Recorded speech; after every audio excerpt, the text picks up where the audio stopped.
getting back out there with the guys? Yeah, it was awesome to be back out there and running around with those guys and seeing them move around. You know, obviously all the hard work they put in this summer together as individuals to improve themselves. It's always fun to get out there that first day. You know, obviously there's a lot of things we got to clean up, but the good thing is we got more than enough time to do it. What do you think of the new facility? Awesome. Love it out there. There's a ton of space. It's the best grass facility we've had here since I can remember. We got different fields we could work on. We got room off to the side to get the sleds out of the way. Pretty fortunate. That deal is going to be really good for us. You don't miss the old trees in the corner of the end zone? No, running downhill sideways, the roots coming up out of the grass. Yeah, it's pretty nice. We don't have to deal with that stuff anymore.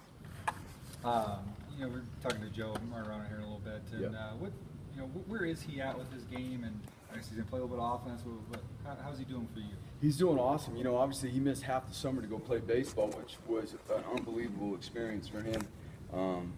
You know, but when he came back, he jumped right back into it. He didn't miss a beat. He was in the film room more than the other guys to make sure he was ready to go, obviously, today and stuff. And, you know, I'm fired up, you know, given what he did this summer, the opportunities he had to come back and jump back in there and be where he's at right now. I'm pretty fired up. Is he more of a kind of a special teams guy at this point where he's going to get his chance to contribute? I mean, Joey's a big athletic guy, so there's different things that he could do, and we're going to find him a role.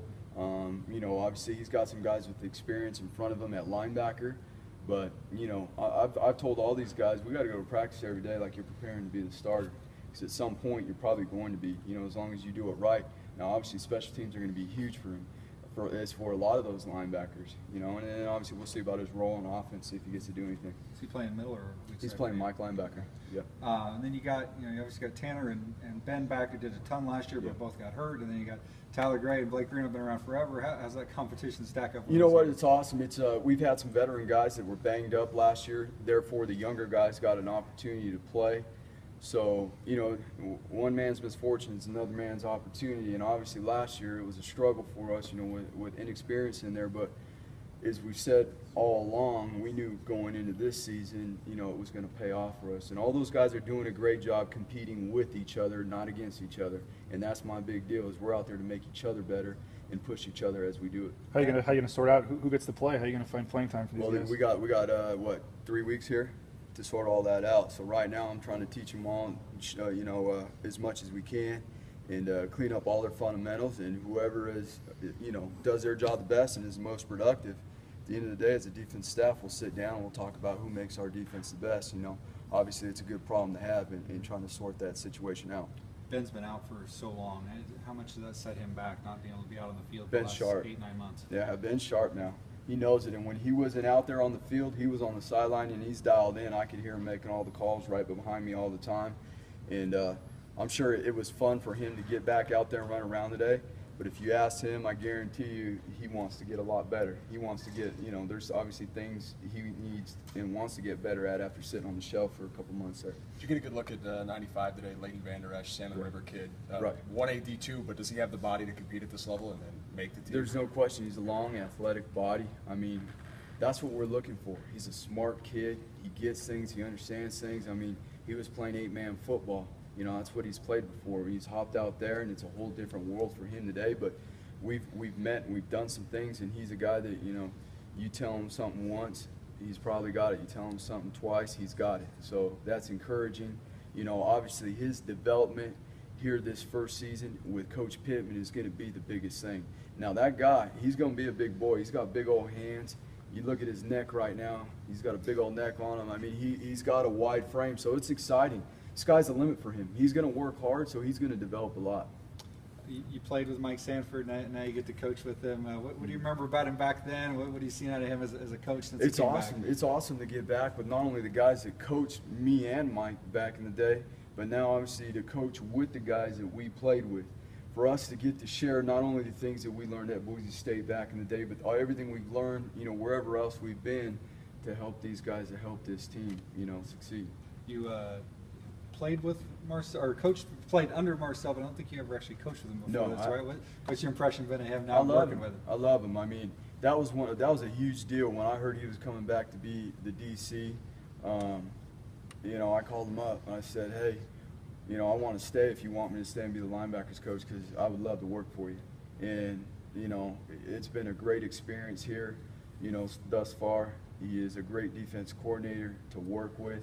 He gets there, he understands it, he's great with people. So, you know, and he makes it fun too. So that's a good part. We like to have fun on defense. What's he do to make it fun? Well, you know, we'll keep that to ourselves, but, you know, you guys will see us on the field. We're out there, we're running around with the guys, and, you know, it's high energy, which obviously the guys are going to feed off of us. You know, what our temperament is, what our mentality is, or the type of energy we bring out there, it's going to feed off to the guys, and I think he's a great leader, and it starts with him.